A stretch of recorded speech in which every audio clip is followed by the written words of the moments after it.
Waalaikumsalam warahmatullahi wabarakatuh. Waalaikumsalam warahmatullahi wabarakatuh. Yeah, good morning. I hope all of you in good condition today, in healthy condition. Yeah. Yeah, we will continue our discussion on finding the roots of equations. Yeah. Last week we have discussed about the bracketing method in which we talk about bisection, bisection method. So I will do a brief review, on the bisection method.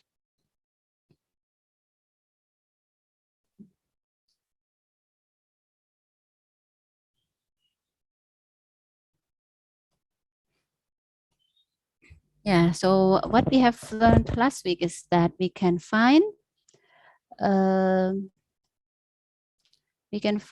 root of a function here by making an initial guesses of the lower and upper limit here, and we check for the value whether it's positive and negative. So it's if the value is positive and negative, and the multiplication will be negative, so that means we have at least one root in between the limit, in between the bracket, so that we can find the root will be at the middle between the 2 points that we gave as initial value, so that we repeat it over and over this procedure.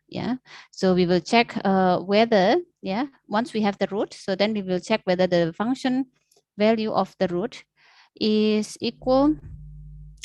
negative, or here we will compare again the result of the value of the function for the lower and the root. If it's negative, the multiplication is negative, or it has opposite sign, it means that the root lies in between the lower and the root. So that it means that it's in the position of the first section here. Because it's in the first section, so that we update the limit. We update the limit from the upper limit now becomes the new root. So we updated the upper limit become the new root, and then we have the calculations of the second root, for the second iteration. So once we have the value of the root, for the second iteration, so that now we can find the value of the function. Again, now we multiply the lower limit, so this should be lower, xl, the lower value with the root value, the function of the value at the root, so that when we multiply, if it's positive, it means that it has the same sign. If it has the same sign, it means that there is no root in between this limit, so that we have to change to the other section, which is in the second section, so that here we update the lower limit now becomes the new root, so that this becomes xr. So that again we find the mid value in which this will be the new root for xr3, for example, and then we find the value and we multiply it with the function, the value for fxl, which is already updated, so that here we over and over, so that we have a repeated calculation, so that we end up with the solution. So this is what we have learned last week, which is called the bisection method. So today we will continue on still on bracketing method, but we will talk about the second method, which is called the false position method. So this is similar to the bisection method, so that we have to give an initial value as well, so that we have to give an initial value as well, two initial value for the lower and upper limit, so that the difference is that the calculation of the root, the calculation of the root is different to the bisection method. If we have the bisection method, so the root is calculated always in the middle between the lower and upper limit. But here we use different approach, so that here we take the gradient, or we connect the 2 points, So for example, we have the lower value and we have the upper value here. so that we connect a linear line between these 2 points. Yeah. So that the intersection between this line with the x-axis, this becomes the root. Yeah. So in this case, it means that we simplify the real function with a linear line. Yeah. So that here, this is the new root. Yeah. So we can see the procedure here is more or less similar. Yeah. The difference is only when we want to calculate XR. Yeah. So before we have XR, which is the average. So XL plus XU divided by 2, which is in the middle between these 2 points. But now we have the XR calculation is this one. So how can we get this value? So this is based on, yeah, the angle or the slope. Yeah, the angle of the slope. So that we have FXL divided by XR minus XL. So that is Y over delta X. So this is delta Y over delta X. Yeah. So this is the slope, the tangent of the angle.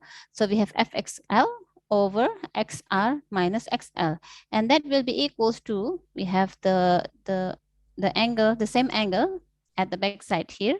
So that we have delta Y over delta X. So that delta Y here will be FXU divided by XR minus XU.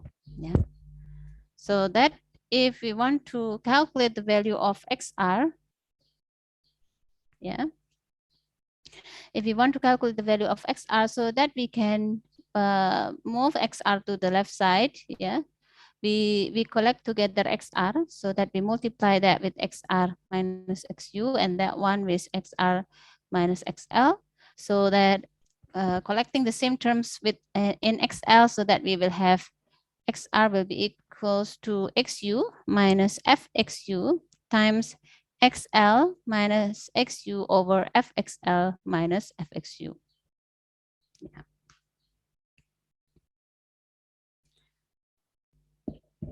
Okay. So that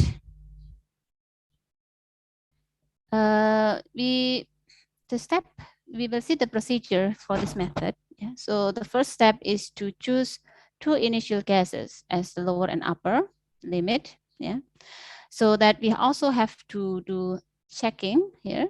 Yeah. To make sure that the multiplication here is negative. It means that XL and XU, the value of XL and XU has have opposite sign. Yeah.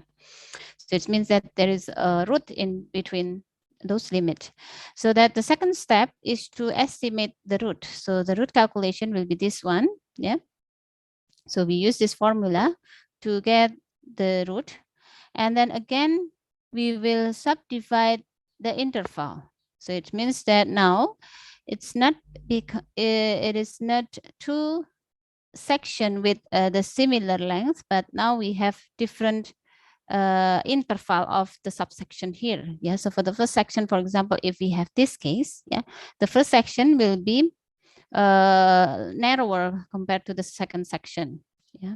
So that here we subdivide the interval according to, so we again do checking. Yeah.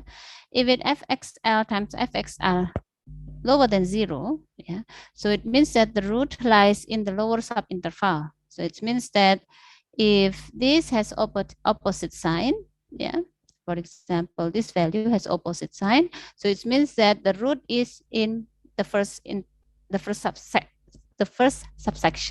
So that if it's in the first subsection, it means that the upper limit will be updated, becomes the root. Yeah. So we have the new upper limit now updated, becomes the value of the root. If it's positive, it means that these two points have the same value, has the same sign. So it means that the root lies on the second interval, the second section.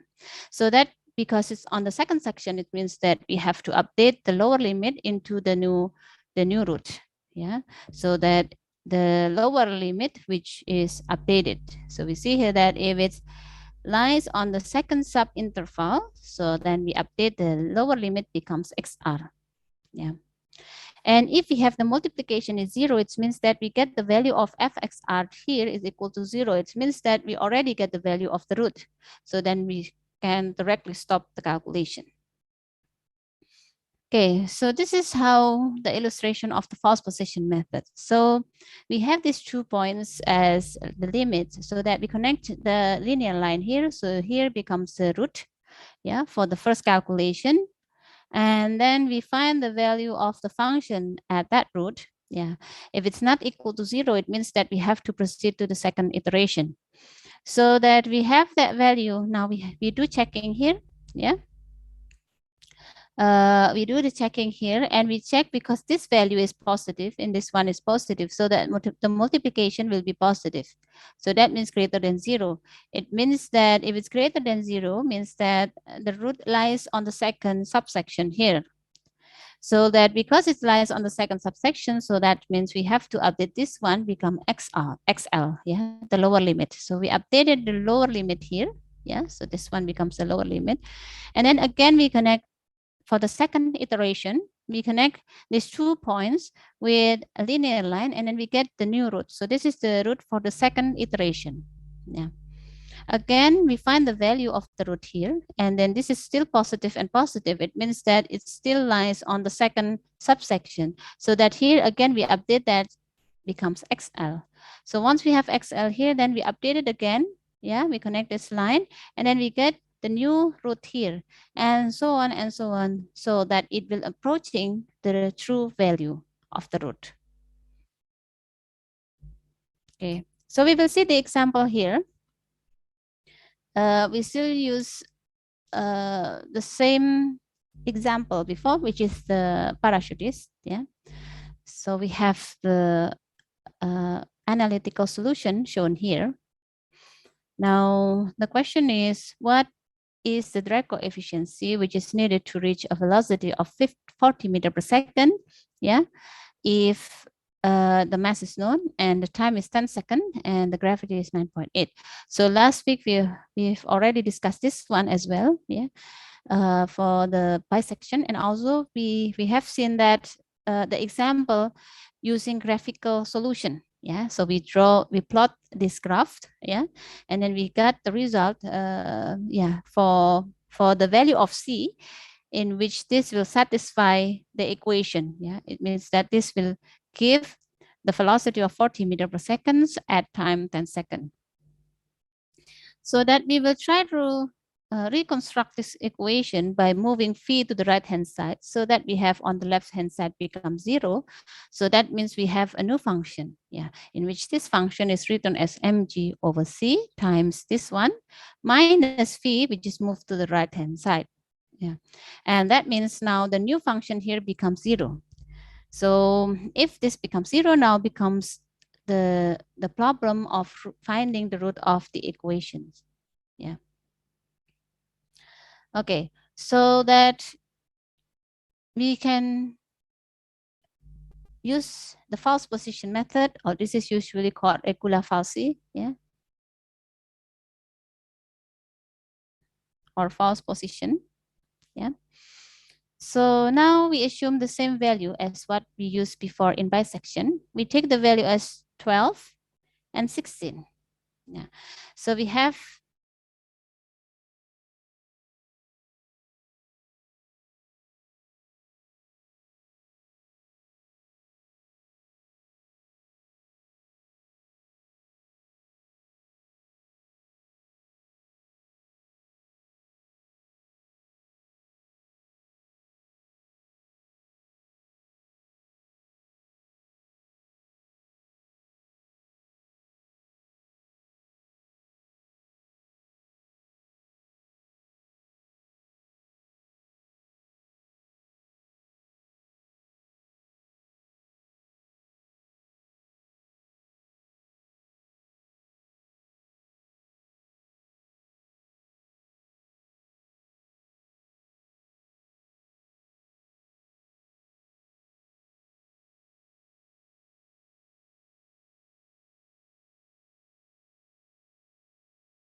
Yeah.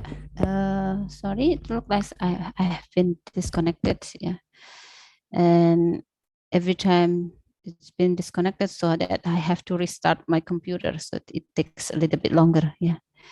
Okay. We'll try to return to the slide here. Yeah. Okay. So we have the example here. Yeah. In which we will uh, applying the false position method, yeah, for the parachutist problem here. So if we want to connect these two lines here, yeah, if we want to connect these two lines here, so that we can calculate the new root here, so that the new root now becomes xr, that will be equals to xu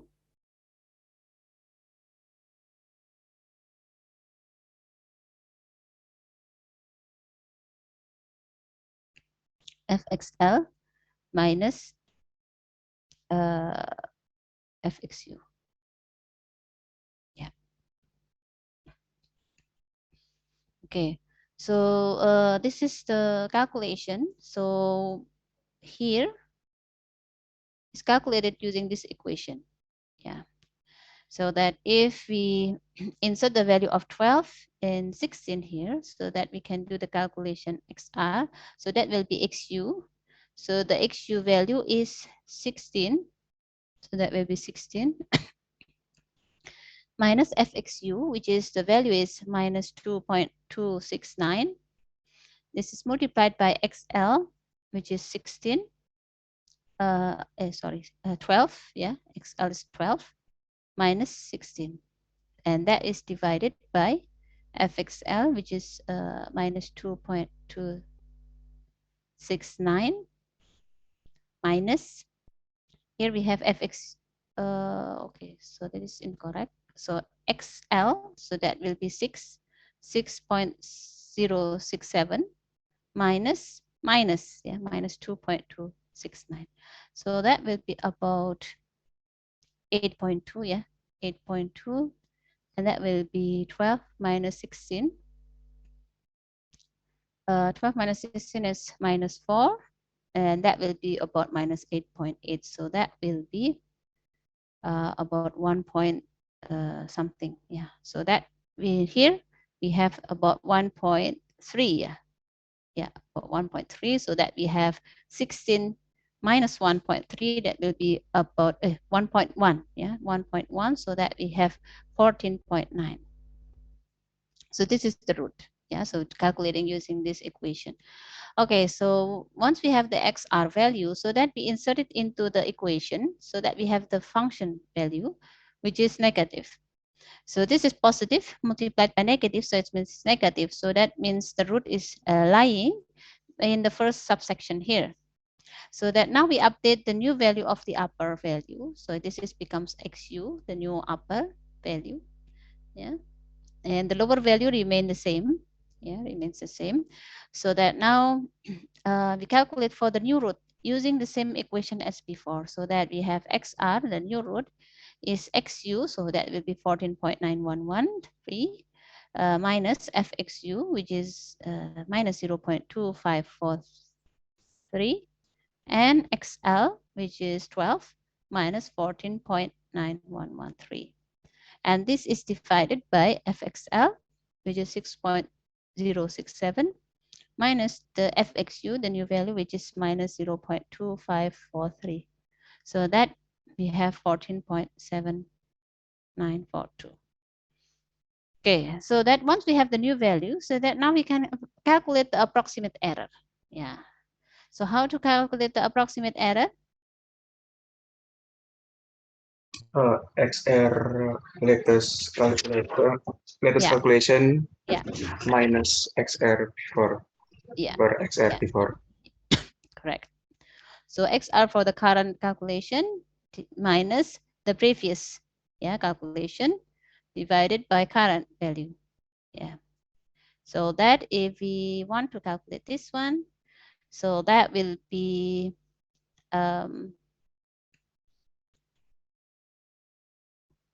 okay, so the new value will be 14.7942 minus the previous value, which is 14.9. 9113 divided by the current value. So we see here that the error, the approximate error is already 0.79%. So we see here that only two iteration, yeah, only two iteration, we got the result very close to the actual solution. So this is how the illustration of the true percent relative error. So here we have the true error. So this is compared to the true value, not the approximate value. And we can see here how the calculation progresses with iteration, comparing the bisection method and the false position method. Yeah. So that we see here that the bisection method, yeah, is converging to a solution, but it is quite slow. Yeah, so we can see here that the error, yeah, the level of error, the magnitude of the error is still, yeah, decreasing, but it's only about an order. While here we see that it's in decreasing a lot in only a few iterations. So that looking at this fall position is much faster. Generally, it's much faster compared to the bisection method. So that we will look at the flowchart here so that we can apply that uh, uh, in computing programming, yeah, computer programming, so that here the same procedure, exactly the same procedure as what we have in the bisection method. Yeah, so we have to give an input, two initial guesses for the bracket. We need to give a tolerance for the error, and max I is maximum iteration. How many maximum iteration is needed? So this means that the calculation will stop either when the error is already below the prescribed error or when the maximum iteration is already reached. So we see here that we're combining both. Yeah, which one achieve first? So that will be stopped. Yeah, that will stop the calculation. So here we have exactly the same flow chart as what we have in bisection method. The difference is only here. Yeah. So the difference is only in the instruction to calculate the new root, while the other remains the same. Yeah. So we have exactly the same procedure. So this method is faster and always converge for a single root. Yeah. But we have to see the downfall of this method. Yeah, so there is some problem which arise in this method. So for example, we have uh, uh, a function in which the function is, the shape of the function is asymptotic to a single value here. Yeah, so for example, we have sort of this function. So we see here that at very small value of x, this is approaching to asymptotic value, the same value. So if we have this case, yeah, if we have this case, and then we applying the the false position method, so that this will require many iteration to converge. Yeah, so that in this case we have a very slow progress, yeah, of the calculation. So here, for example, this is the first iteration. We connect the two line here, and then we have the new root here. And then with the new root, we update this becomes the lower value. The upper value remain constant. The lower value here, we update it. And then we calculate for the new root. So this becomes the new root and so on. So we see here that in this case, if we have this sort of problem, we have this sort of function to be solved. So in this case, false position will be very slow. And in this case, if we use bisection method, it will be faster than this one. Yeah. Okay, so this is one of the problem, yeah, the example in which bisection method will converge faster. Yeah. So for example, here we have an equation in which the equation is x to the power of 10 minus 1, and we want to compare uh, of finding the root of equation using bisection and false position method. And we have the limit, the bracket is already given, which is x equals to 0 and 1.3. Yeah.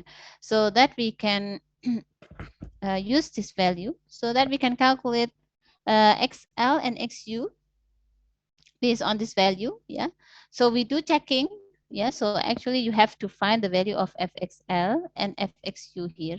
Yeah, before you can continue to decide which one becomes the new lower bracket or the upper bracket. Yeah, so you have to check for the value as well.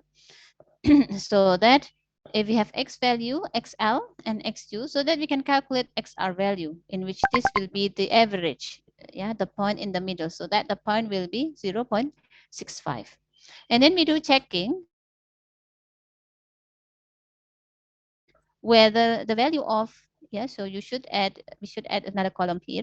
We have to do checking whether fxl times fxr here is smaller than 0. If it's smaller than 0, if it yes, then it means that the root lies in the first subsection or on the left section, yeah, on the left subsection. So that here we do checking. So this one, yeah, we can do checking.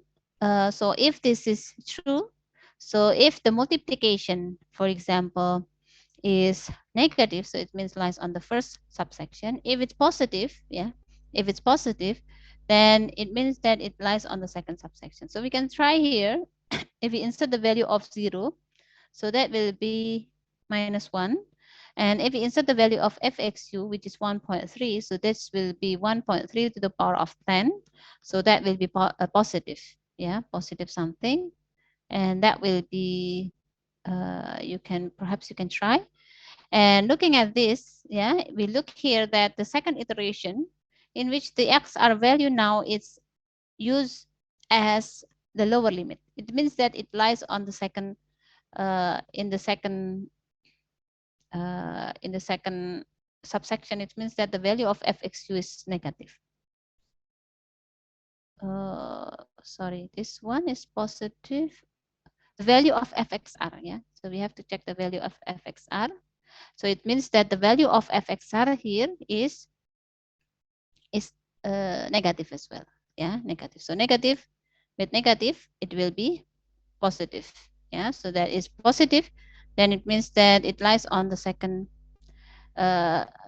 subsection. Okay, so we update the value of the lower limit. The upper limit remain the same. Yeah, so that now we have the value of xr. Yeah, and so on. So we see here that with 5 iteration, we have the true solution. The error, the true relative error is already 1%. Yeah, 1.6%. Only requiring 5 iterations. So if we have this case, yeah, using bisection, we need only 5 iteration. While if we use false position method, yeah, we can compare here that with 5 iteration, the true solution is still the true relative error is still 60%. So it's very slow, yeah, very slow to converge. So if we have the case in which it has the curve is asymptotic, so it's better to use the bisection method. But in general, yeah, in general, false position will be faster than bisection method, as what we seen in the previous example. Yeah. Okay, so this is a summary of the false position method. We have the advantage, which is simple and also bracket the roots. So this is the same advantages that we have from the bisection method. But the downfall is that it can be very slow. And like bisection, we need an interval, initial interval around the roots.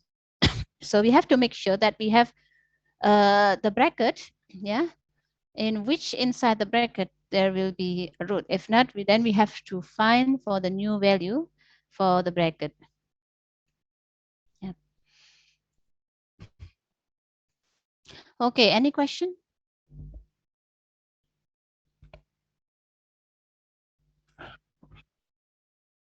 Okay, if there is no question, so we will see here we have problem 5.4. So this is taken in the book, yeah. So that here we have a function here in which we have a third order equation, yeah. So here the highest order of x is x to the power of 3. So this is third order equations. And we want to determine the roots, A, yeah, determine the roots graphically. B is determine the first root with bisection, and C using the false position or regular false. And we have initial cases of the lower limit is already given in the book. Yeah, so it's between -1 and the upper limit is 0. And the stopping criteria is 1%. So here we already given the tolerance in which when we can stop the iteration. Okay, so this is the graphical solution. So you can create this graph, for example, in Excel. Yeah, so you can insert any value. You can insert any value.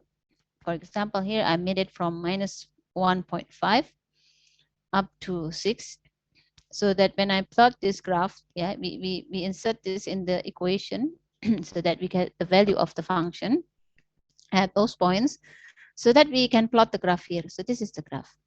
So if we look at here, we have, because this is third order equation, and in this case, it has three roots, yeah, three roots. It has three roots. So here, first one here is a negative x, and then we have around 2, and then around 4.75. Now the question is, P is to determine the first root with bisection. And also we will compare it by using false position. Now the guess is already made here, which is -1 and 0. So we see here that this is correct. Yeah. So based on the graph that we made here, yeah. So this is quite correct. Uh, Between -1 and 0, we will have one root in between. Yeah. So this will be the first root. And if we see from the graph here, yeah, it looks like, yeah, this is -5, this is 0. So this will be -0.25. In the middle will be 0.375. So that will be about 0.4 something, yeah, perhaps, yeah, the value. So it's not very clear, yeah, but it's about -0.4 something, yeah, -0.4. So that here, question B, you have to apply this method using bisection and false position method and see how, which one, yeah, which one will converge faster, yeah. And the convergence here is defined when the stopping criteria, yeah, the stopping criteria here is 1%. So when you have the relative error is already yeah, it's already below, yeah, it's already below 1%, so that we can stop. Okay, so this will be the assignment for you, yeah, due next week. Yeah, so you can try to do this, and please submit it next week. Yeah, by next week, before we start the class. So the due date will be at next week at 9:45 a.m. Yeah, before we start the class. And you can upload here the answer, yeah, through Classroom, and you have to upload it as a PDF file, yeah, a PDF file. Okay, so this is for the assignment next week. Any question?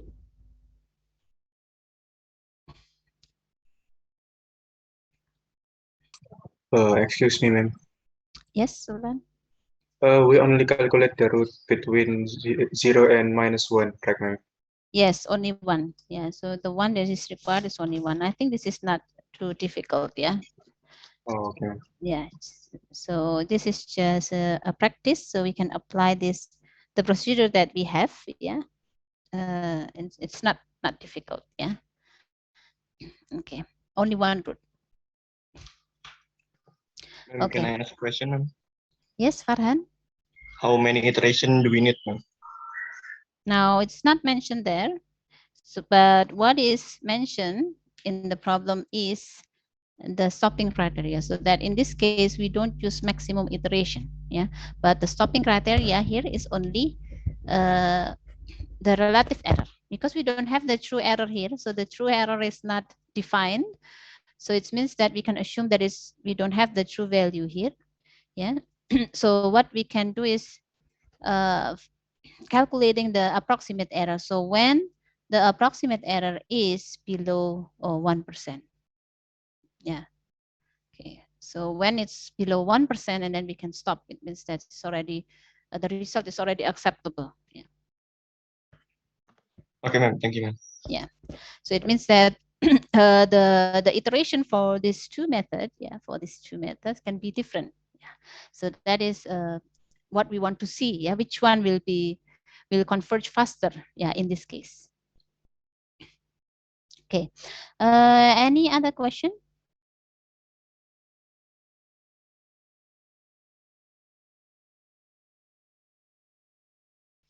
Okay. If there is no questions, so that I will continue on the second type of finding roots of equation. Yeah.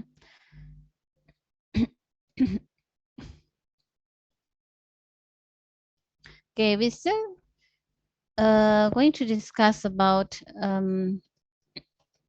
finding the roots. Yeah, but now we talk about open method. Yeah.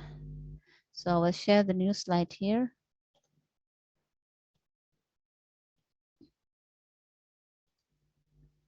Okay, so chapter 6, yeah.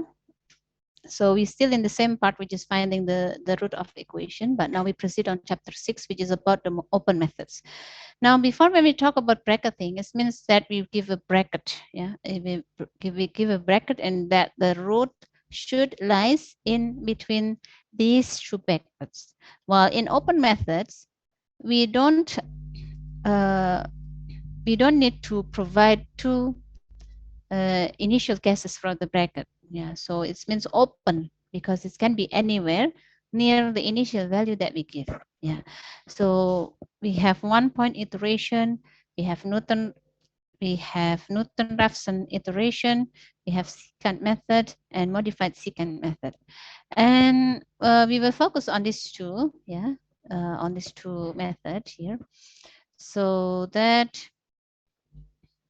um, what is the difference between bracketing and open method? As I said before, if bracketing method requires that we give initial value which will bound it or bracketing the roots, and that bracketing method, because it's already check in the first instance that the value should have opposite sign. It means that it already checked at initial stage that there should be a root in between. So it means that the bracketing method will always converge to the root. Yeah, it means that we always have the solution. It's always converge to the root. Now the open method here is using formulas, yeah, in which we have several methods as we will discuss, yeah, that require only one single starting value of x or two starting value. Yeah, we can one method will also require two starting value, but it doesn't the value that we give do not necessarily bracket the root. So it's only used as initial value, but it doesn't necessarily to bracket the root. So because there is no guarantee, there's no checking at initial stage that there will be a root in between, it means that this method sometimes diverges from the true root. Okay, so we will see here in which we have, for example, for the open method here. Yeah, so it will use 1 point as a starting, as initial, and then it will project it to another point. Yeah. So for example, we have an initial value of xi, and then it will do projection to another point here, in which this will become the roots, for example. So that this is the new root, and then we find the function value, and then it will project it again, and so on, so that we will see that this will converge to a single value. Yeah, because we see here that the value will always direct it inside. Yeah, so it's been converging. Yeah, but we have another curve here in which this is a function, in which this case, for example, if we do the open method starting with 1 point and then we do the projection of to to the second point here, which is at xi plus 1 as the new root, so that we find the value here, and then we do another projection for the second iteration and so on, we see that the value is not approaching to a single value. Yeah. So it means that this is diverging, because when we see here, the value is getting larger and larger, while here we have the value which is approaching, yeah, during the iteration is approaching to a single value. So this is the case in which the open method can be diverged. Yeah. And if it's diverged, it means that we can not get the solution. Yeah. Okay, so this is the characteristic of the open method. So we give initial estimates, but it doesn't necessarily to bracket the root. Yeah, and generally it will converge faster. Yeah, converging faster, but it is not guaranteed to converge. So if it's able to be converging, if it's able to converge, so that means it will be faster. But in some cases, it can be diverged. Okay, so we will see this point. Yeah, the example here, we have two methods. Now we only focus on Newton-Raphson and secant method, so that we will see the Newton-Raphson method. So this is the most widely used method. Yeah, so this is the most popular to find the root of equation. And this is based on the Taylor series expansion. Back again with the Taylor series expansion. So we have, when we want to calculate the value at I plus 1, we can project the value here from the value which is known at xi. So fxi plus 1 is equals to fxi plus f accent xi times delta x plus the second derivative at xi times delta x squared over 2 factorial and so on. So that the root is the value of xi plus 1 when fxi plus 1 is equal to 0. Yeah. So when we have xi is the root, so the function will be 0. Yeah, the value of the function. Because root is lying in x axis. Yeah. So it means that the value here, fx of the root, this will be 0. So that if it is a root, so that this one, the left hand side here will be 0. Okay, so then when we use this and we truncate here the equation here, so that what we have here is 0 is equals to fxi plus the first derivative of xi times xi plus 1 minus xi. So that now we rearrange the equation to get this value, in which this is the projection, yeah, in which this becomes the new root. So that xi plus 1 is equals to xi, yeah, so that we move that to the left. This one moves to the left, and then all is divided by f accent xi, yeah. So that now we move that to the left as 1, so that will be positive xi. So this is the Newton-Raphson formula. Yeah. So what we need is to provide the initial value for xi, and then we can use the, based on the Taylor series expansion, we can project the value at xi plus 1, which just becomes the new root, and so on and so on, so that we will check. Yeah. Okay. So this is the illustration. We have the value of xi here, and then we find the slope. Yeah. Here we have the slope here. So it means that we need, in finding the new value, we will need the slope. So that at xi, we find the function value here, and then we find the slope. Yeah. Once we find the slope, then we get the slope to project it, this line intersection with the x-axis here. So this becomes the new root. Yeah. So that now this becomes a new root. Once we have this calculation, and then we can again, yeah, find the value here, find the slope, yeah, find the slope, and then here we have projection again, projected here. So this becomes a new root, and so on. Yeah, so that will converge to a single value. Yeah, so we see here that the first iteration projected here, we got the new value, and then again, yeah, with the new value here, we do another projection here, finding the new value of fx and fx accent. Yeah, you get it here now, the projection here. and then so on to the third iteration. Okay, so this is the Newton-Raphson method. So it's very generally very easy. Yeah, just applying the Taylor series expansion. And we see here that the problem is that sometimes it will be diverging. Yeah, it will diverge. So for example, here we have an example. If, for example, we we have an inflection point in the neighbor of a root. Yeah, so very close to an inflection point.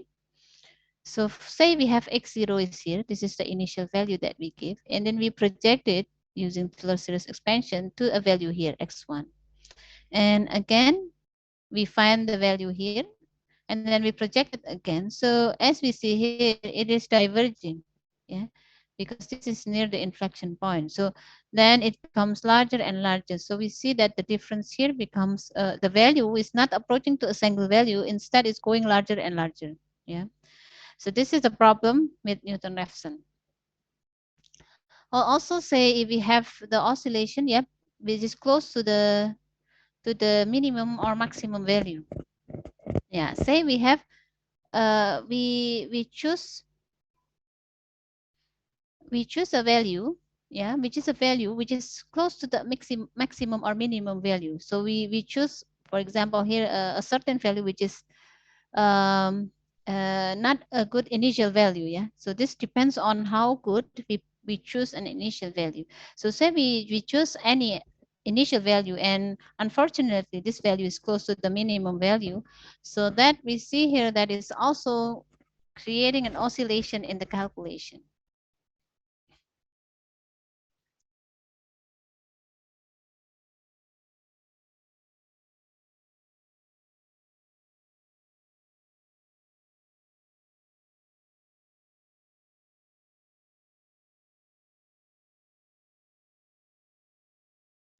Yeah, can you wait for a while?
Okay. So we will see on the other example here. Yeah. So as P here, we see that there is an oscillation because we choose the initial value, which is close to the minimum, yeah, or the maximum value. So we see here that x0, we have the projection here to x1, yeah. And then from x1, the second iteration is projecting to x2. It looks like, yeah, it looks like it's getting to a single value, yeah. But here we see x2, and then we project it again to x3 and so on. But we see here that it converging to a value, yeah, such as converging to a value which is not the root, yeah. So here we end up with a value in which we don't have the root, yeah. So it's oscillating, but the value will not get to the true solution. Yeah, it looks like it's converging, but it's not getting to the true solution. Yeah, so this is the problem. And also, for example, if we have a function with several roots, for example, we have sinus function, yeah, for sinus function here. So say we take a value of x0, and then we project from x0 here, we project to x1, and then from x1 to x2. So then it means that it's not converging to a single root, but it's kept looking and looking, yeah, but it's not getting to a single root. And also, if, for example, we have a value which close to the minimum, similar to this one, but for example, here we end up with getting the gradient which is approximately, yeah, equal to zero. Yeah, so that if we have the existence of no derivative, or for example, we have exactly at the maximum here or the minimum point here, so that we have the gradient will be zero, or it means that we have fx is constant as the gradient here, so that here we we will not getting a solution. Yeah, so this is diverging. Okay, so this is the downfall. Yeah. And we will see here that we will look at another example here of Newton-Raphson method to find the root of e exponential minus x, yeah. So e to the power of minus x, yeah, is equal to 0. So this is the root. So fx itself is the function itself is this, and we can find the first derivatives. So the first derivatives of e to the power of minus x, that will be minus e to the power of minus x minus 1. Yeah, so the derivative of minus x is minus 1. So that we can find the value of fxi plus 1. So that will be fxi minus fxi over f accent xi. So that will be equals to, so we insert the value of fx here, which is e to the power of minus x, divided by the first derivative, which is f accent xi, yeah, which is minus e to the power of minus x minus 1.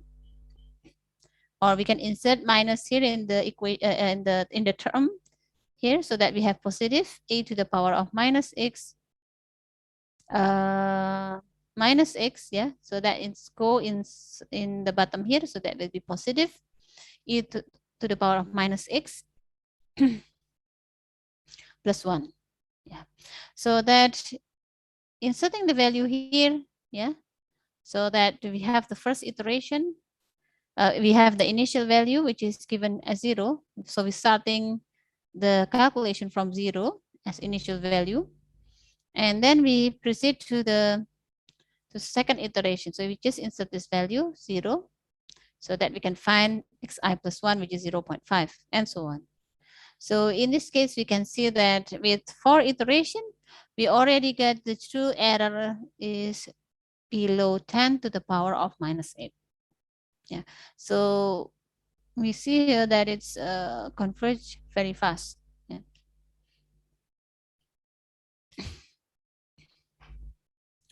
We can also use this to find another function in which we have the third equation function, third order function. And we have the initial point starting from x0 is 1. and we can choose to stop after 3 iteration, or when the error here, the difference, yeah, the absolute error is 0.001. Sorry, this is the error, yeah, not the relative, but the approximate error, yeah, is 0.001. Okay, so that here we have again the same, yeah. So if we see here, only in 3 iteration, yeah, the error is already small. Even 4 and 5, yeah. So we see here that the value is not changing. So it means this is the root. Yeah. So that we have the root already in 4 iterations. So we insert the value of 1.3247 here. Yeah. So that we have the solution will be exact. Yeah. So that will be the root itself.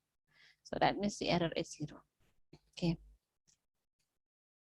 Okay, so this is the example, yeah, of using the Newton-Raphson method. So how is the procedure? Now this is slightly different because we do not do checking, yeah. So we have only one value, which is x0, which is the initial value, and then we continue on calculating this value over and over up until the error is already below the prescribed error that we want. Yeah, so very simple procedure, yeah, just doing iteration.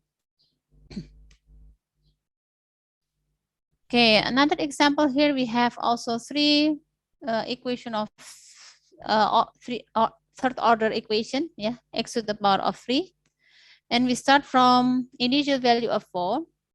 Now, because this function is, yeah, we can find the derivative of this function is quite easy. So that will be 3 squared x minus 4x plus 1, yeah. So that we can find the value, yeah, of the new root. For the first iteration, it will be 3. The second iteration is 2.4, and so on. Yeah, so this is the example. So that here we have, yeah, we have 4 iteration. Yeah, so we see here that the difference is already very small. Yeah, only in 4 iteration.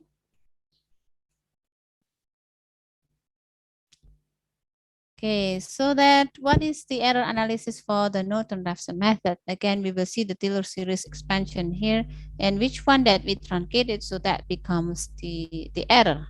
Yeah, so we take only 2 terms here, and we truncate the rest, in which this is to the power of 2. Yeah, so that here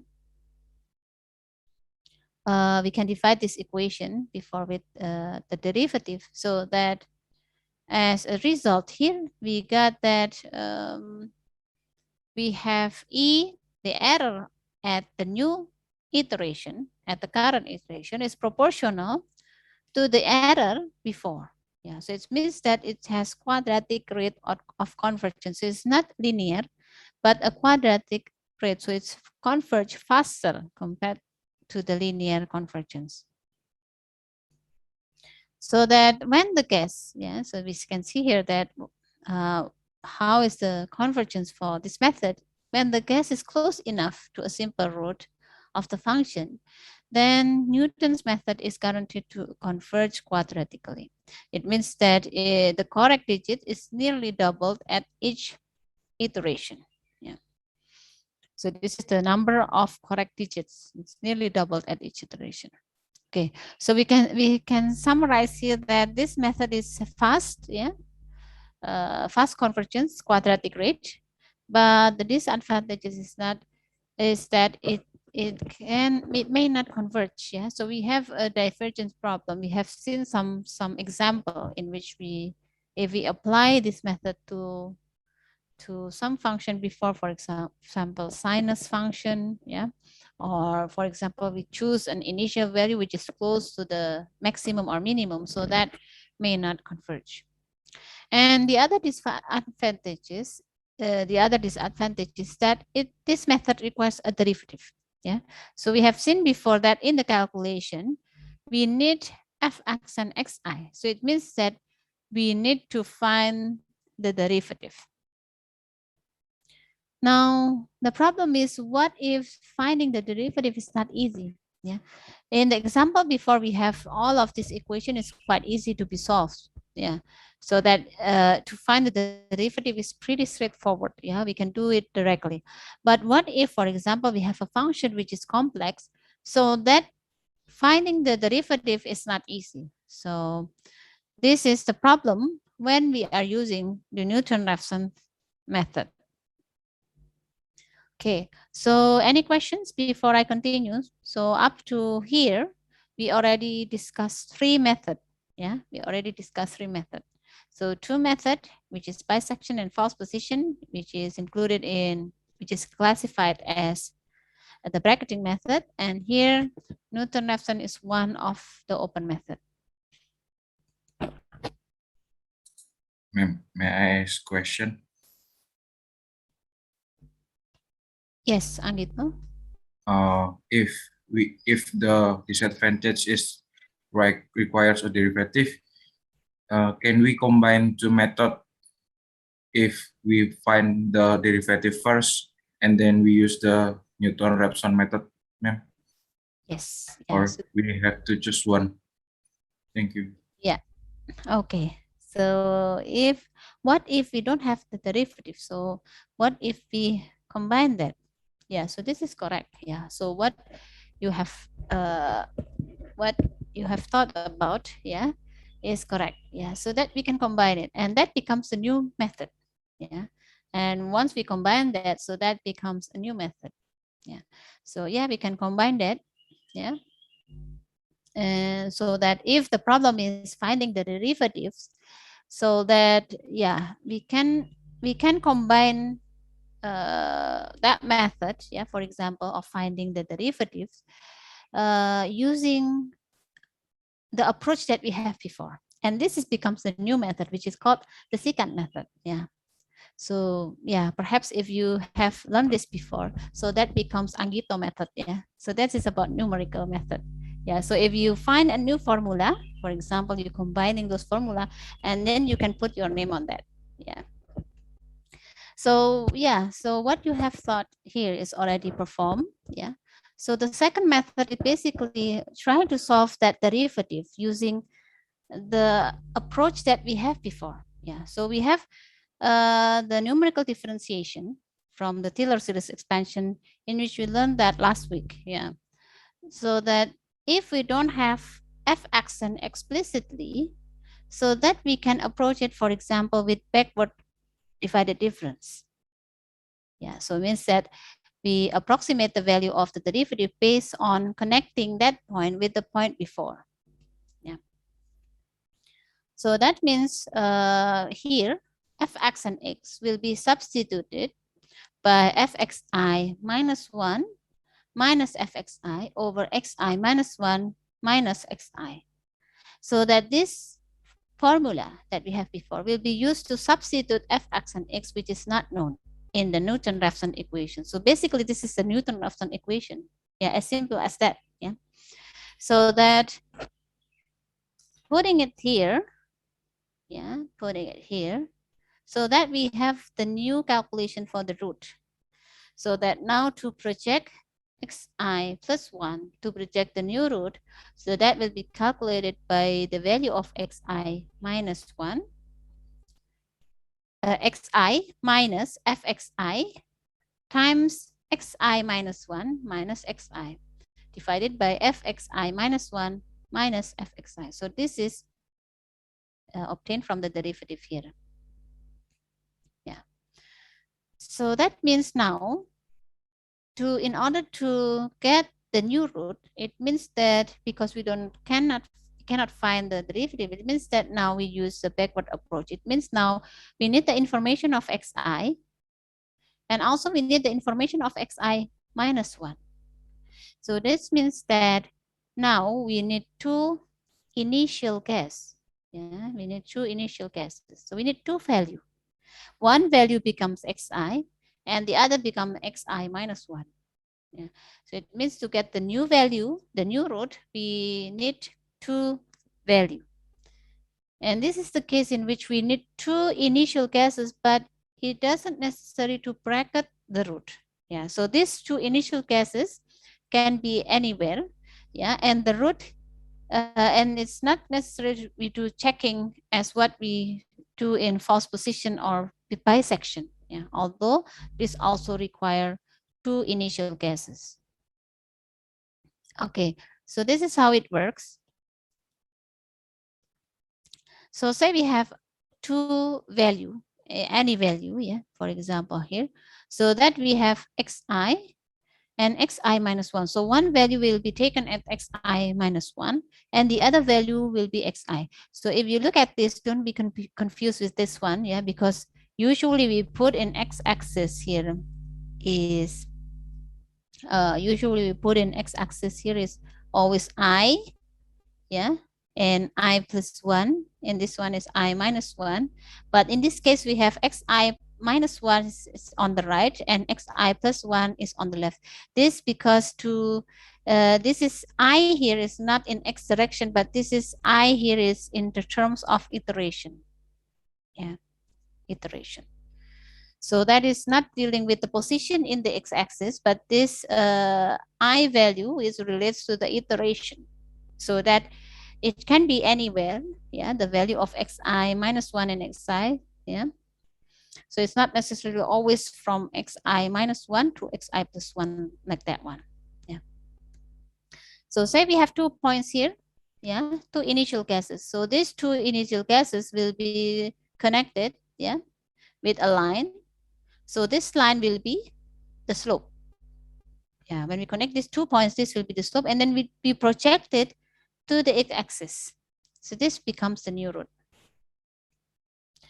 Okay, so once we have the new root here, so that we calculate the value of the new root. Yeah, so that we get the new root. Now this becomes fxi. Yeah, this becomes fxi, this value. And then the old value here, I minus 1 will be updated to that one. So this becomes a new value of fxi, and this becomes a new value of fxi minus 1 as this one. And then we connect these 2 points, and then we project it to the x-axis, so that now we have the new value of the root, and so on. So that again, we find the value. Now this becomes fxi. Now the old value here becomes xi minus 1. Again, we connect that, and this will be the projected value, and so on. Yeah. So basically, yeah, this is similar to Newton-Raphson. The difference is that when we don't have the derivative, yeah, explicitly, so that we can use 2 points. Yeah, we can use additional 1 point to get the slope. Yeah. Okay. So this is the secant method. Yeah. So basically similar. Yeah. But this is only substituting the derivatives. So that here with the same calculation, with the same problem as before, in this case, we have e to the power of minus x, that will be equals to 0. Yeah. Here we starting from xi minus 1 is 0 and x0 is 1. So we need 2 value now. Yeah. Now this is difference with the Newton-Raphson. Okay. So that initial value is 0 and 1. And we need to find the value here for each of this initial value. And then we can insert it here. Yeah. So that we have the value of xi and fxi. Yeah. And xi minus 1 here. And we have xi value as well here, and xi minus 1. So we have the value. We insert that so that we have the new value here. And this value becomes xi. And this value now becomes xi minus 1. It keeps updated over and over like that one. So this one now becomes I, and this one becomes I minus 1, so that we have the new root. So this will become the new root. Yeah. So we see here that the difference now is already very low. Yeah, so this is the true relative error. So 3 iteration is already very low. Okay, so this is the secant method. Right. Okay, so is there any question here? Yeah, so this is answering your question, yeah, Anggito, yeah? Yes, ma'am. Thank you, ma'am. Yes. Okay. Right. Ma'am, I want to ask something. Yes, Adim. Is it is there no rule or uh, is there no rule to choose the xi minus one, ma'am? Or any number can be right? Yeah. So how to choose the initial cases? Yeah, there is no. Yeah, there is no. If we have the graph, so yeah, we want to choose the value which is close to the to the root. Yeah, if we have the graph. But if we don't have any clue on that, so it can be any value. Yeah, it can be any value. So there is no suggestion of which value should be chosen. Yeah, so that is really depends on the problem. So it's quite difficult to say what value will be the best. Yeah, Okay, ma'am. Thank you. yeah, yeah. So yeah, that will be the answer. Yeah, because finding the initial value here is also sometimes we need to do trial and error, particularly for open method. Yeah, for open method, the problem is that we cannot do checking before. Yeah, we cannot do checking before. So what we can do is just choose a value and try to do the iteration. Yeah. So if say we have the solution is diverging, so that we can try to use another value for the initial. Yeah, for the initial cases. Yeah. So that will be uh, yeah we need some trial and error. Yeah.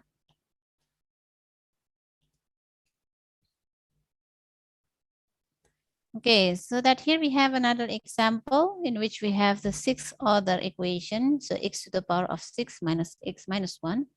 And here we have two initial points at x0 is 1 and x1 is 1.5.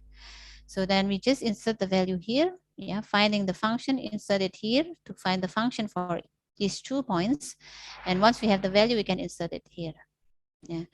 So if we have the value, so that becomes the new root, and so on. We will update the value for x0, x1, xi, and xi minus 1 value. So this is the result. Yeah. So we see here in 6 iteration. Yeah. The function value is already, this is the new root, yeah, which is calculated in 6 iteration. We see that is approaching 0 already. Yeah. So it's this very close to the root, yeah, the value, or we can say that this is the root. So how is the procedure? The procedure is pretty much similar to Newton-Raphson. Yeah. So similar procedure to Newton-Raphson. The difference is when we calculate the new root. Yeah. And because we need the value of xi minus 1, so that means we need 2 initial cases. So this the difference is only in this one. So the input and how to calculate for the root. Well, the other is the same. Yeah, the other step is the same to the Newton-Raphson. Okay, so yeah, this will be the convergence analysis. Yeah, so that if we try to analyze the convergence of the second method, so that we will see that this method will be super linear. Yeah. So that inserting the value of the error, yeah, because we have the error is the new value minus the old value and divided by the new value, so that we can substitute that value with this, and that we see here that based on the calculation here is obtained that alpha is 1.62. So it's not quadratic, yeah, it's not quadratic, but below of it. So that this shows that it's better than bisection method, but not as good as Newton method, because we see before that Newton method has quadratic, while this one is 1.62. while for bisection is linear. Yeah. So that, yeah. So we see here that using secant method is a little bit, yeah, it's not as good as Newton's method. Okay, so we will see the comparison here. Oh, sorry. Yeah, we will see the comparison here. First position and secant method, basically the same. Sorry, first position and secant method. So this is slightly different. Yeah. So if you see the calculation, the calculation looks similar. So first position here is again bracketing method, while this one is the open method. So you see here the calculation, yeah. So when we calculate the new root, so that will becomes xu, which is the upper value, the upper bracket, and xi here is the initial bracket, the initial value, one of the initial value, and then we have xu, which is the value of xu, and here we have fxi, which is the value of xi. And here we have xi minus 1, which is the second initial value, which is this one is the lower bracket.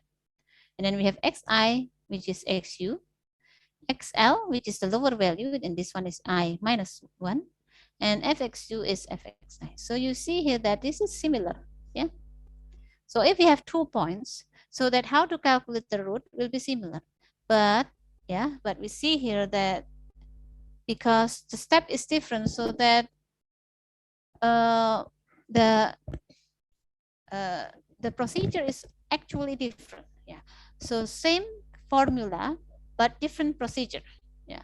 Same formula but different procedure. So that it will be different as well. Yeah. Same formula but different procedure. Yeah. We need to estimate also. Yeah. For either for first position or secant method. But first position should bracket the root. Means that we always check for the sign in which subsection the root lies, whether it's in the first, on the left subsection, or on the right subsection, or in the second subsection. While the second method, we don't care about that. Yeah, we just do the calculation over and over. Yeah, so that we always have that xi plus 1 will replace the old value of xi, and xi value will replace xi minus 1. While here, what replacing which? Yeah, it depends on the sign that we have here. So sometimes, yeah, XR replaces XL, or sometimes replaces XU, depends on the position of the roots. So we see here that similar calculation, similar formula, but applied to different procedure also will give different result. Yeah, although if it's converged, it will yield to the same solution. Yeah, so we see here that first position will always converge, while secant method may be diverge. Yeah, so yeah, basically what we do is connecting 2 points. Yeah, connecting 2 points and then use that point as a slope. Yeah, so this is why we have the same formula here between first position and the secant method. Okay, so we will see here that we have another example of the function. Say its function is ln x, yeah, and we can do say here 3 iteration, yeah, of all position, so that we have yeah, we have the same bracket, yeah, the same initial value in which for first position, so this will be taken as the bracket. Yeah, for the lower bracket it will be 0.5, and the second bracket will be 5. So we will do checking whether this has positive and negative value. If it's correct, so that there is a root in between, so that we can calculate the new root. And then we do checking whether the new root is positive or negative. We check whether the root lies in the first or the second subsection, and then we change the value because this lies in the first subsection, so that we change the upper value with the root value. Yeah, so the new root becomes the upper value, the upper bracket. So then again, we calculate XR. Once we have XR, we do checking again in which subsection the root lies. because in the first subsection, because the root lies in the first subsection, so that x are here, now replacing, now will be used as the upper value, the upper bracket, and so on.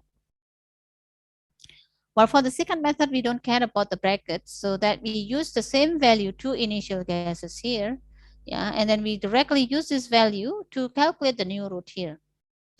And once we have the new root here, so that becomes xi, and the xi minus 1 value will be taken from the previous xi value. And then we can continue to calculate xi plus 1. Yeah. So we see here that similar formula, but with different procedure here we see here, yeah. So for example, 2 iteration. For the post-position method, it's 1.2, while for the secant method, the result is minus 0.1, so totally different value. Yeah. Okay. So this is the illustration of the problem that we have before. Yeah. So here is it okay. So this is just an example. The same value, yeah, XR, two initial gases, one taken as the bracket for the false position. So this is XL and XU. And then we connect these 2 points here, see, because the roots, yeah, is inside the two value that we give. So this will become the new root. Well, for the second method, because this is the same value, yeah, we give the same initial value, of course, when we connect this line, so that it will project to the x-axis at the same position. So at initial stage, initial iteration, first iteration, so that we have the x root value will be similar, yeah, for the first iteration.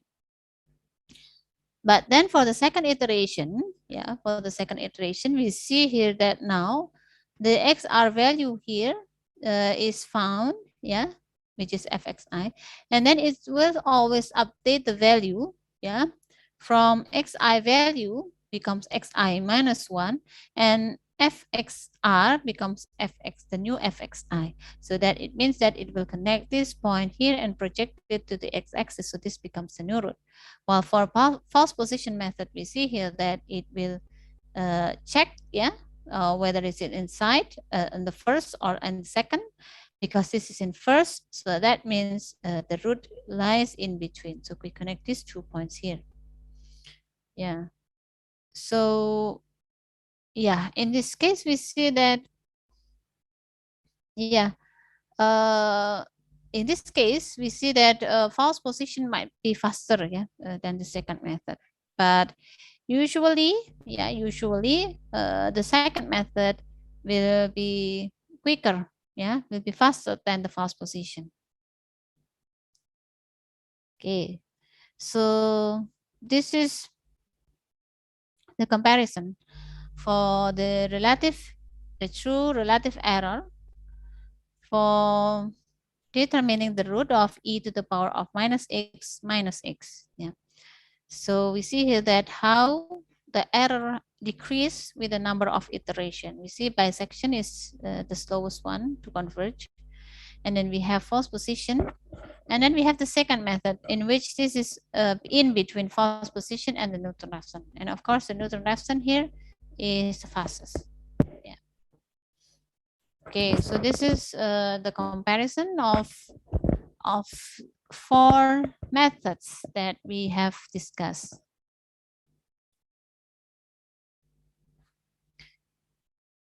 Okay, again, what is the advantage and disadvantages? Yeah, bisection and false position, yeah, is always converge, as long as we make sure in the initial stage that the bracket has already contained root in between, so that the convergence will be guaranteed.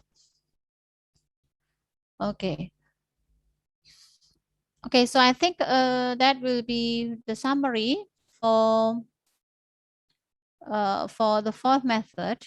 So yeah, basically we have finished finding the roots of equations. Now I will continue a bit here. We have the example of x minus cosinus x, which is equal to 0. So here we have initial gas, Yeah, say we take a value of 0.6, and then here with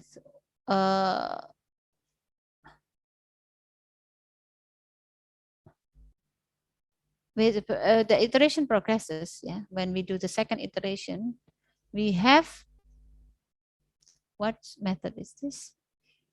Should be second. Yeah. Okay. So with one, the next iteration, so we have one correct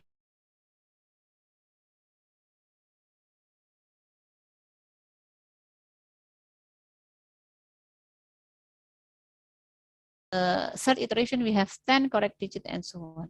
Yeah. So this will be, this should be for Newton-Raphson. We will see here. Okay. So for, yeah, so this is correct for Newton-Raphson. Yeah.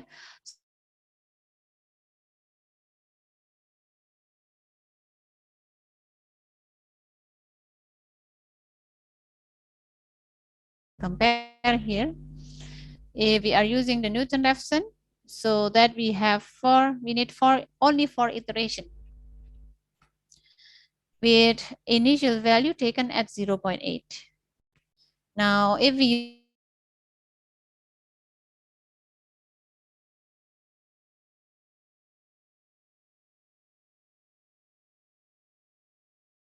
these 3 iteration of bisection method to get up to 13 correct digits. While if we use secant method, yeah, almost similar to Newton-Raphson, but a little bit slower, using the same initial guesses as in the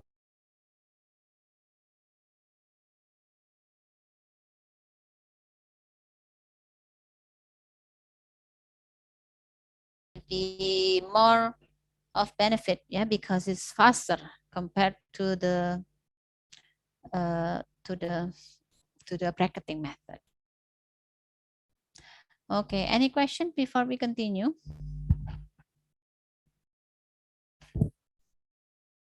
Excuse me, ma'am. I wanna something about the those 3 method. Yes, Sultan. Yeah, silakan. Uh, there is a different result, right, ma'am? There is a convergent and divergent. Uh, Mm. we always prefer the convergent one, right, ma'am? So what should we do when we found that the result of our calculation or our iteration is diverge? Yeah. Okay. So in the case in which we use the open method, yeah, the problem with open method is that it may diverge. Yeah. So what is the indication of divergence? Yeah. So the easiest way to find whether the value is diverged or not is by looking at the error. Yeah. By looking at the error. Now, usually the error of the divergence solution is when the approximate error is getting larger and larger. Yeah. So while we proceed with the calculation with the iteration, so that the approximate error is getting larger and larger. Yeah. So in that case, it means that it's diverge. Yeah. If there is an oscillation, for example, sometimes it's larger, but then getting lower again and so on. So it might worth to wait for to continue the iteration.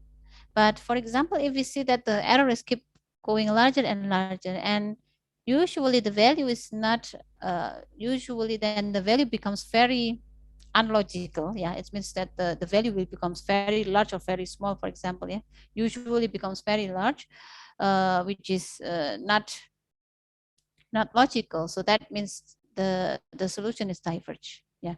So the easiest way is by looking at the error. So usually the divergent solution, yeah, is when we plot the approximate error here with the iteration, so that yeah, it keeps increasing with the number of iterations. So it means that the error is not decreasing, but it's increasing. So it means that the value is keep changing. Yeah.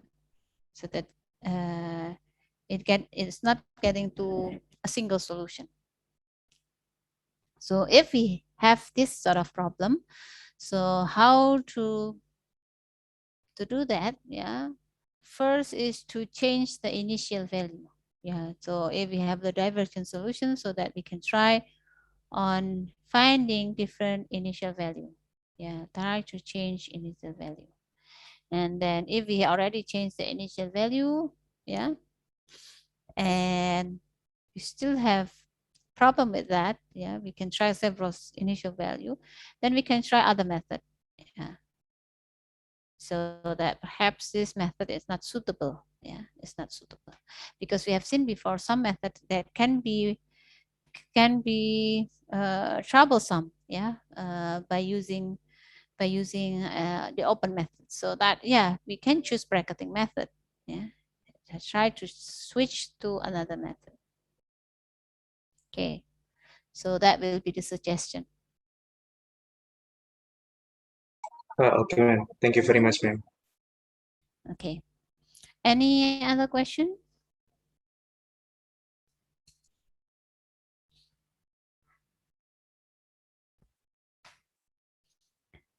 Okay, so that because we finish on uh, this part, so root of equation is part 2 in the book. Yeah. Okay, we will see in the book again. I will show you the structure of the book. So this book is very good. Yeah, the book is very good. So you can open the book. Um, yeah, so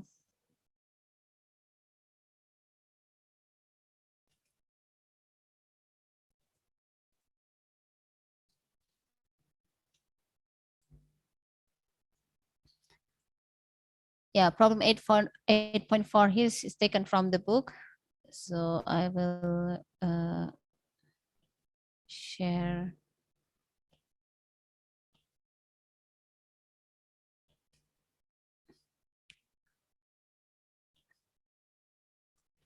Okay, so this is in part 2. Yeah, so we have part 2 here. So part 2 we have bracketing. Chapter 5 is about bracketing method. So you can see the structure here. We have graphical, bisection, false position. Yeah. And chapter 6 we have open method, in which we will focus, we have focused on the Newton-Raphson method and the secant method. Although we have also several methods, but we don't discuss in detail on that. Yeah. So we only discuss 2 methods. And we skip on chapter 7, which is about roots of polynomial. Yeah. Now we continue on chapter 8, which is the case studies. Yeah. So if we open chapter 8, yeah, which is about the case studies here. Um,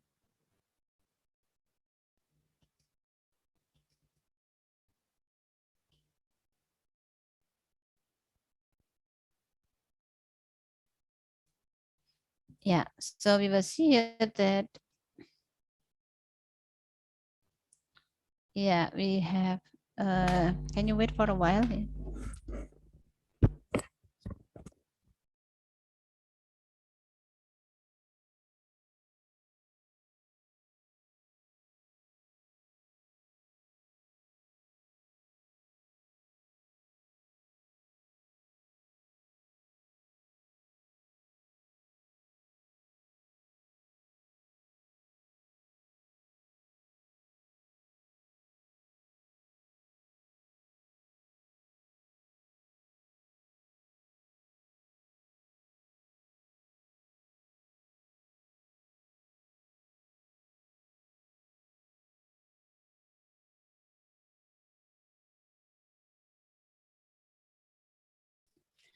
Okay, so we will see chapter 8 here.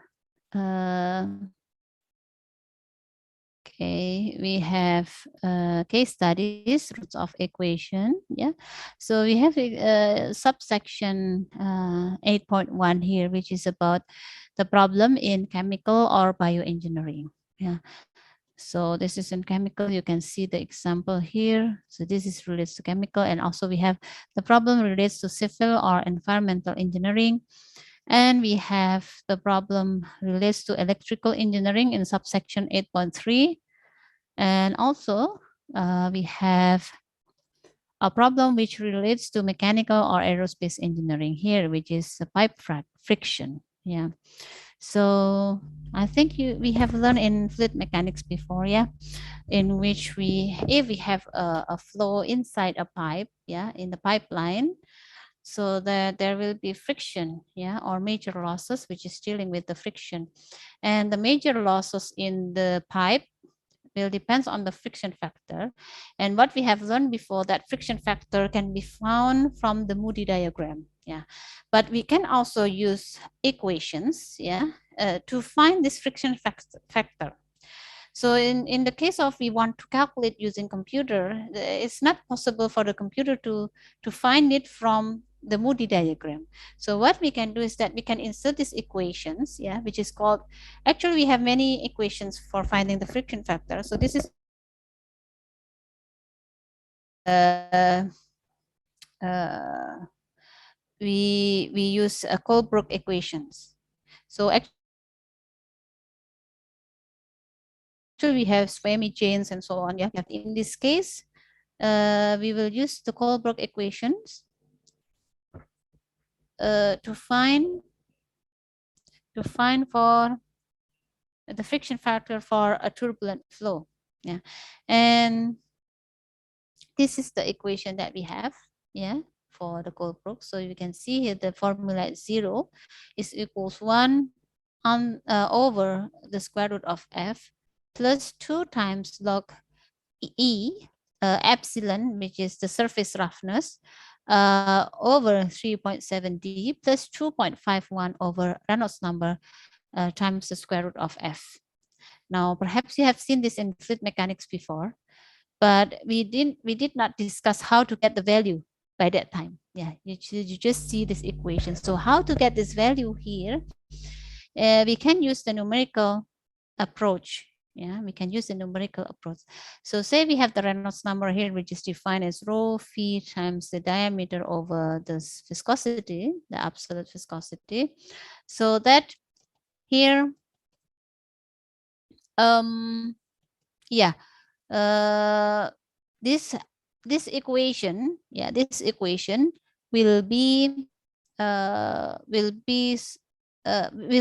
be used, yeah, when the Reynolds number is below is above 2,300, in which here it take the value as 4,000. Yeah, generally 2,300 is already sufficient. And here we can also use the value.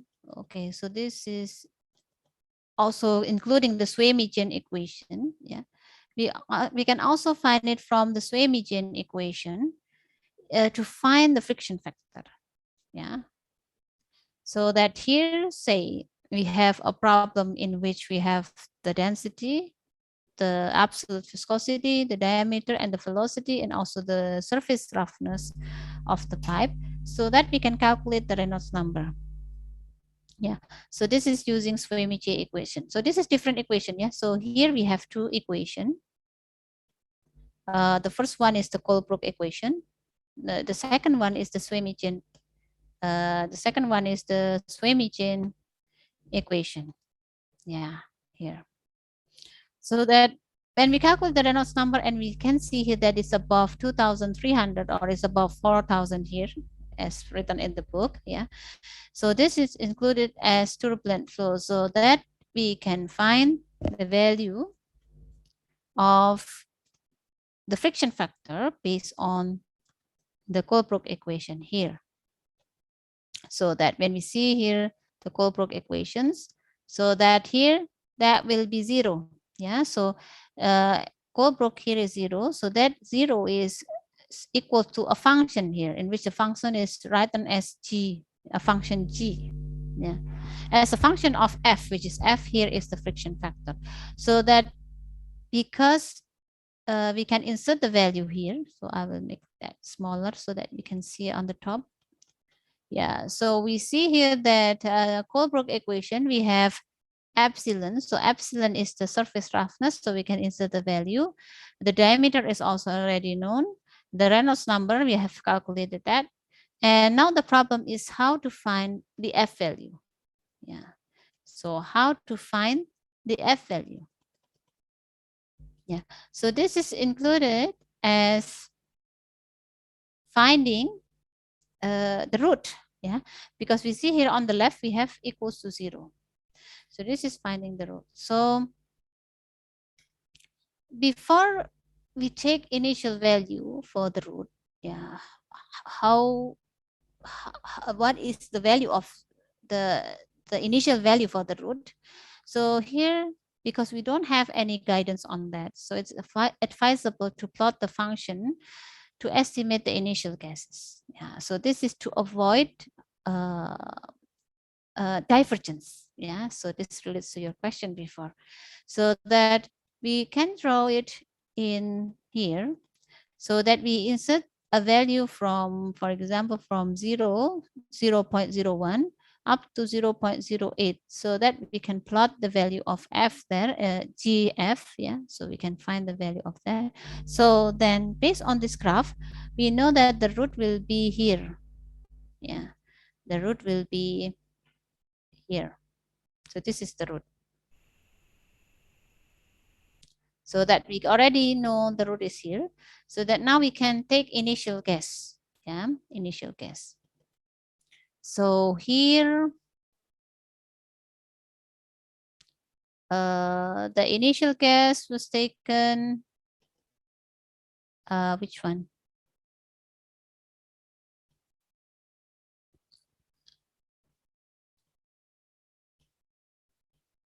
Okay, so this is the code in MATLAB. So if you learn about Python before, so this is looks very similar. Yeah. So if you learn computer programming before, yeah. So this is look very similar to what we perform in Python, yeah, in which we can plot the graph. Yeah, so this using fplot. So this is the function g, in which we already defined the function g, and this is the limit. Yeah, so we will plot it from 0.008 up to 0.08. Yeah, and we give the label, the x label and y label. Okay, so that the root is located about 0.03. And then here, okay, so that here we use this value as a limit. Yeah.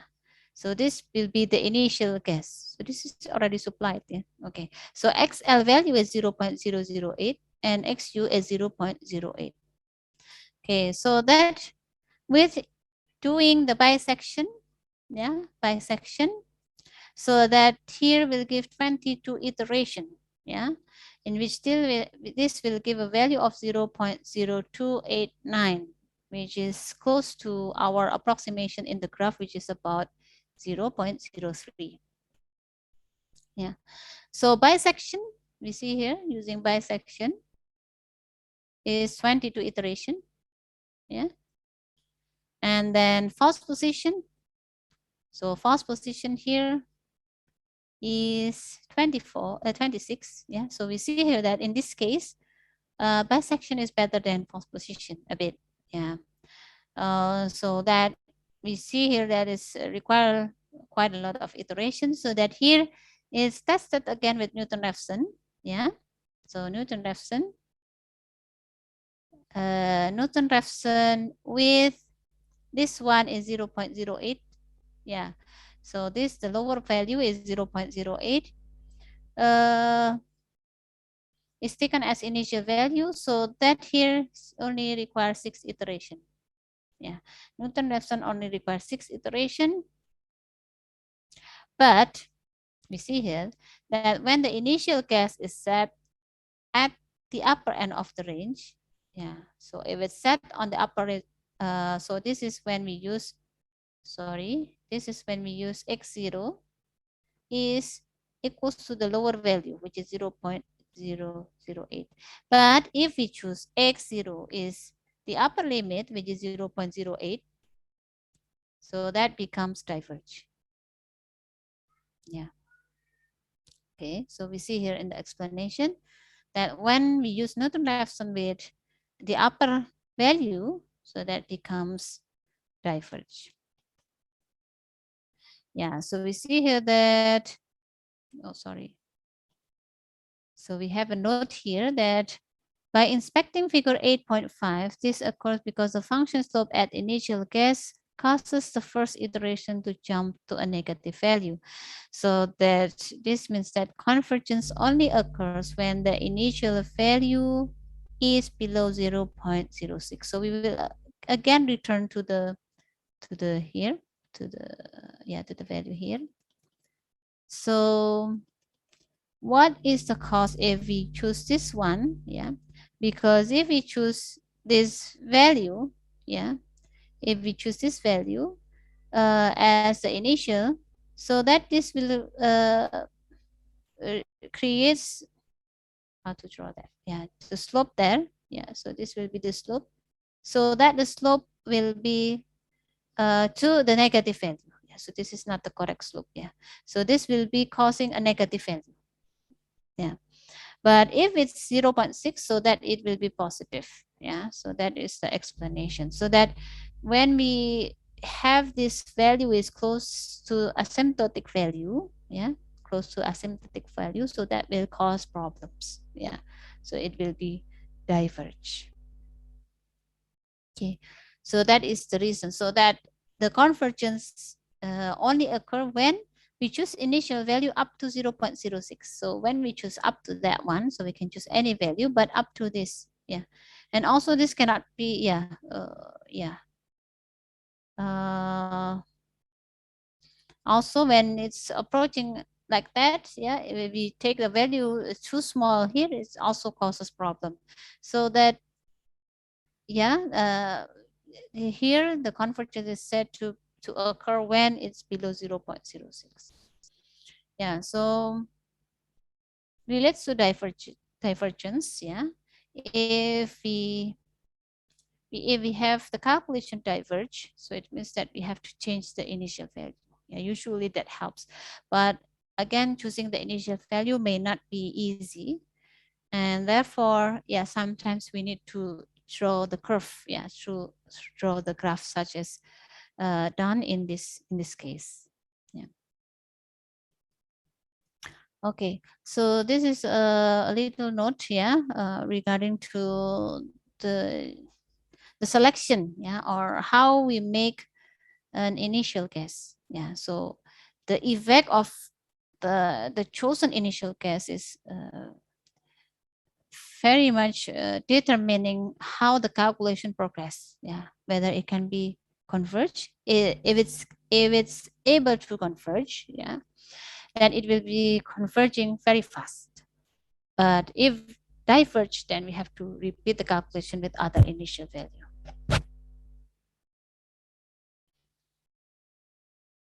Okay, so that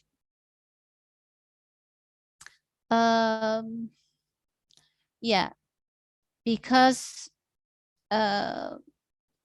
we need good initial guess. So in this case, it's also provided here, yeah, in which we use the Swayme-Chen equation, yeah, to approximate the value of here of the friction factor. Yeah, so then in this case, with a very good initial guess, so that it will quickly converge in only 3 iterations. Yeah, of course, if we use Swayme-Chen equation, is actually we already get the friction factor. Yeah.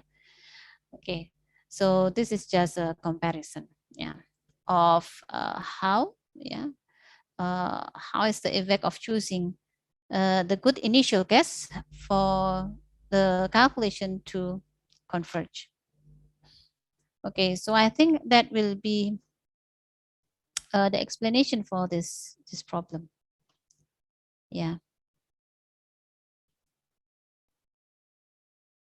Okay, so that here we have many calculation, many example problems. So you can see here that we have many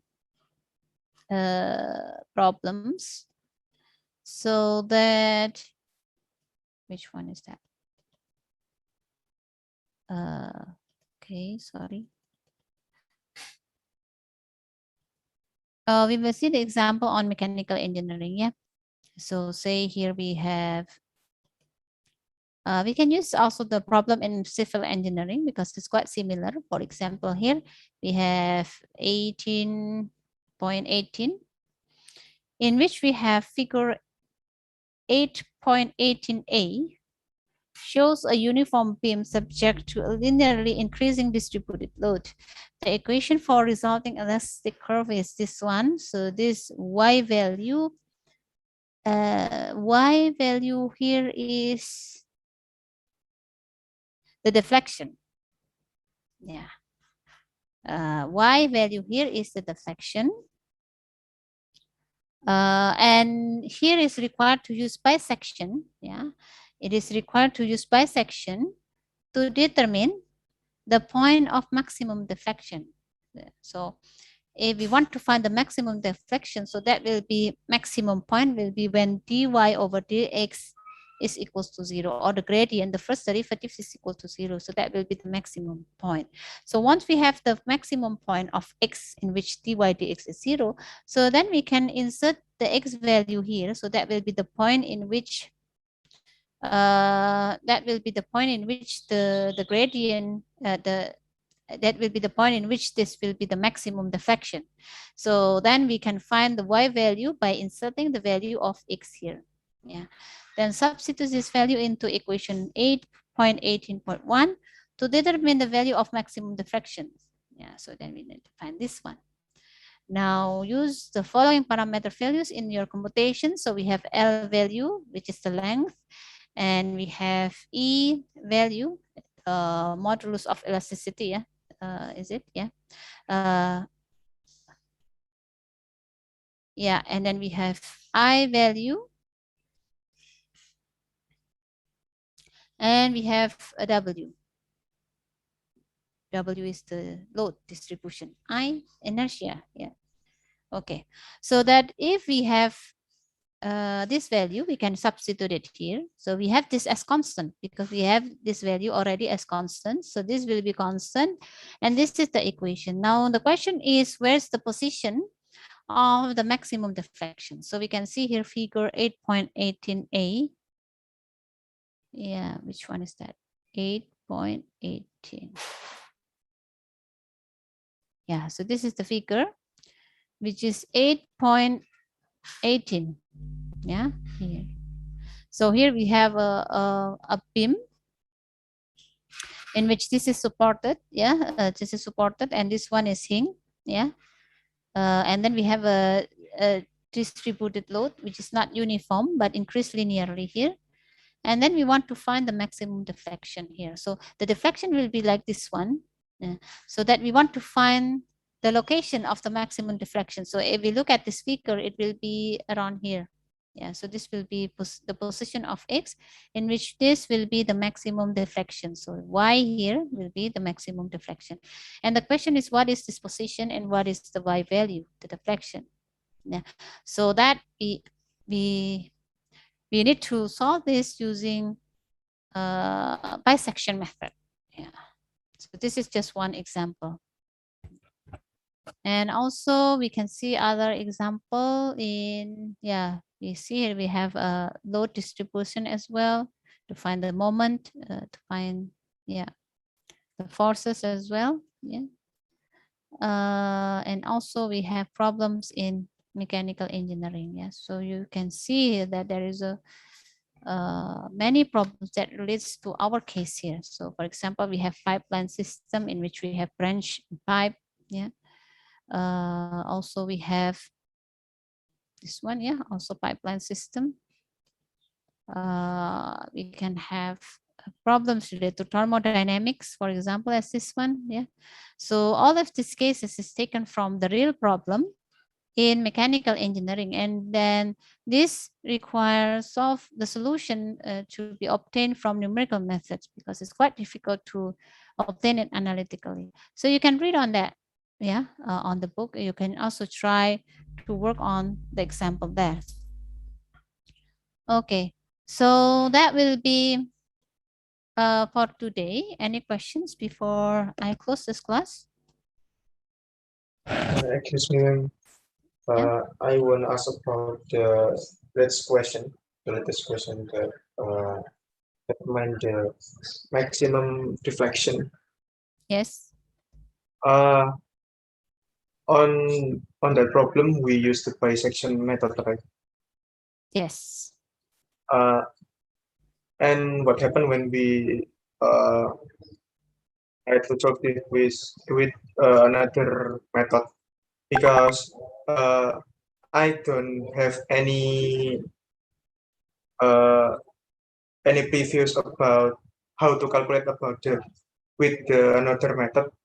So I little bit confused how to solve this with the another method beside the bisection method. Okay. Yeah.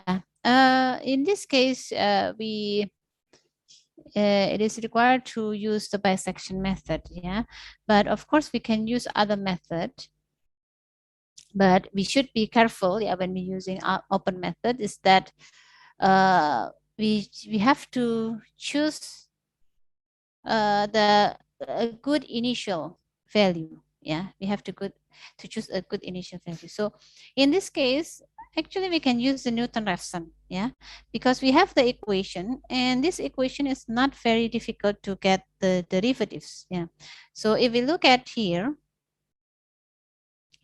we have this equation. Yeah, so what we need to find is actually the value of x in which dy dx is equal to 0. So actually say this is a constant. So I'll just put that as as a, for example. So that we have the equation of y that will be equals to minus a x, or yeah, or I just put it like um, y, which is equals to a times minus x to the power of 5 plus 2 l squared x to the power of 3 minus l to the power of 4x. Yeah, so that I need to find dy dx. Yeah, so that I need to find dy dx in which this should be equals to 0. Yeah, in which is equals to 0, so that I will have a, so that this the derivative will be minus 5x to the power of 4 plus 2l squared. Here we have 3, so that will be 2 times 3, which is 6x squared minus 4 minus l to the power of 4. Yeah, so this will be constant because this is x. Yeah, so this will be the equation that we want to solve. So actually the g here, gx, is this one. So this is the equation that we want to solve. Yeah, so that we can apply bisection to this equation, not this equation. Yeah, because we want to find the value which minimize uh, which the value in which the gradient is equal to 0. So this is the one that we need to solve, not this one. Yeah, so this is the one that we need to solve. So once we have this equation, so then we have gx, or say this is fx. Yeah, just erase that. So this is fx, for example, so that we can use the Newton-Raphson. So again, for the Newton-Raphson, so that we can calculate xi plus 1, that will be equals to xi minus fxi, yeah, over Derivative. f, yeah, the derivative of xi. So that if we have this one, yeah, so that we can choose the initial value for xi. Now the problem is how to get xi value. Yeah, so say we want to look at, sorry, we want to look at the figure. Yeah, which one is the figure? Here.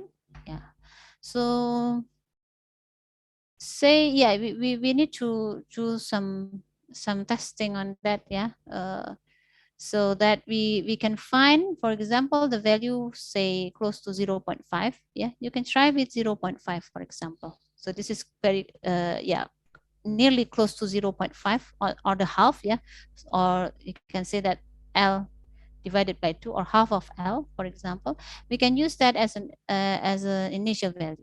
Yeah, so say we want to use that as half of l, for example. Use that as initial value so that we have fx. Now we have to find the derivative of fxn, yeah, the derivative of x. So that will be a minus 20 x to the power of 3 plus 6, or now 12, yeah, 12 L squared x. Okay, so this will be the derivatives. So that we insert the value of half of L here in the equation and also here, so that we have the new value of xi plus 1 and so on. Yeah, and then we can calculate for xi plus 2, which is equal to xi plus 1, the previous value, yeah, minus fxi plus 1 divided by the derivative fxi plus 1, like that one, and so on up to third and fourth iteration. Now, if it's converging, so it's good. But if it's not converging, then we have to choose another value. Yeah, we have to choose for another initial value. So that is that what can be performed using Newton-Raphson. And the problem here is asked to be using the bisection. So what is the bracket for the bisection? This is not given explicitly, but we can see from the figure, yeah, so that you can try any value. Yeah, for example, you can take the bracket, for example, x0, and for example, x, yeah, half, or for example, 3/4, yeah, any points, yeah, in near here, so you can use. Or for example, you can choose, for example, from 0.2 up to 0.5, for example. Yeah, so this is just a rough estimation, then you can see how it progresses. Okay. Okay, so in this case, yeah, graph, if you have the plot, if you have the graph, so that really helpful, yeah, in deciding what value should be taken as initial value. Okay, so I think that will be the answer, Sultan. Okay, ma'am. Thank you, ma'am. Okay. And for the Swamy-Jeans method uh, for assuming the initial value, initial guess, it's how to use it, ma'am. Or we will study it for the next chapter, or how? Oh, no. Yeah. So Swamy chain is not the method in numerical. So Swamy chain is in the previous example, yeah. So Swamy chain is another calculation to find the friction factor. Yeah. So actually, if we want to calculate, yeah. So this is back in the fluid mechanics theory, yeah. So if we have a friction factor, yeah, to find the major losses in fluid mechanics, so that we can use Moody diagram. This is one of the method that we can use, yeah. And then we can also, for example, use the, we can use Colebrook equation, yeah, or we can also use Swamy genes. So in this case, yeah, in this case, it is advisable. It is advisable if we want to use this method, but we use the initial value which is taken from the other approach, for example. Yeah. Or say we want to find it from Colebrook equation, yeah, but how to find the initial value, for example, we can look at from the Moody diagram first, in approximately what will be the value, so that if we can check it in Moody diagram, so that we can find the more accurate value using this equation, but using the initial value which is already obtained from the diagram. So this is the example. In this case, it's also taken the initial value which is taken from the Swamy gene. Yeah. Okay.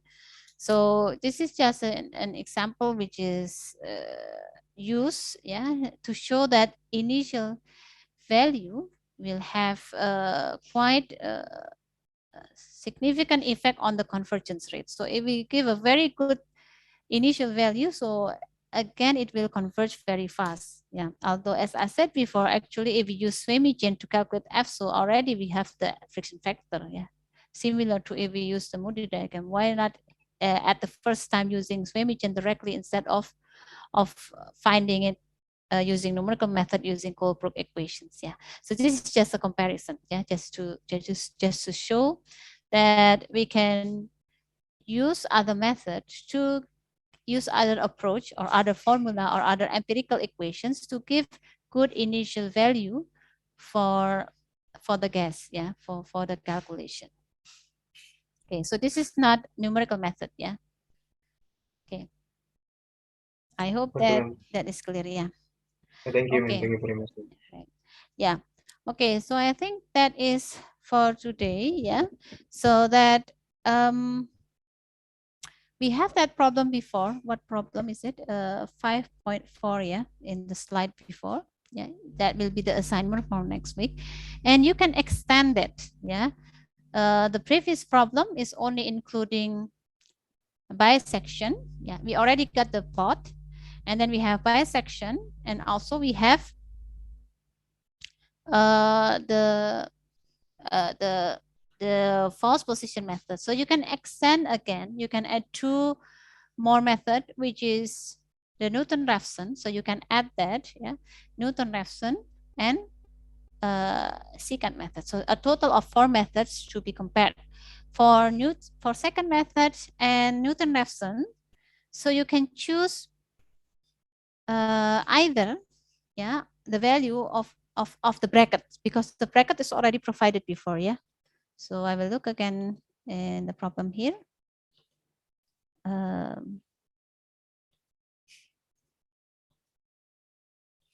Yeah, so this is the assignment for next week. Yeah. So we have the value already here. Yeah.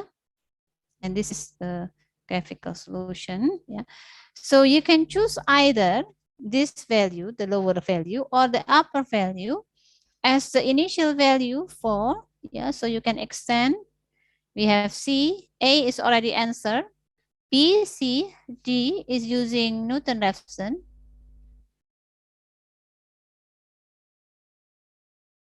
And E is using false position. Secant method. Yeah. So that you can either use that one or that one. Yeah. For secant, you have to use both. Yeah. Because this requires 2 initial values. So use the same initial value as that one and see whether this converge. Yeah. If it's not converging, then you have to choose other value. So hopefully this will converge. Yeah.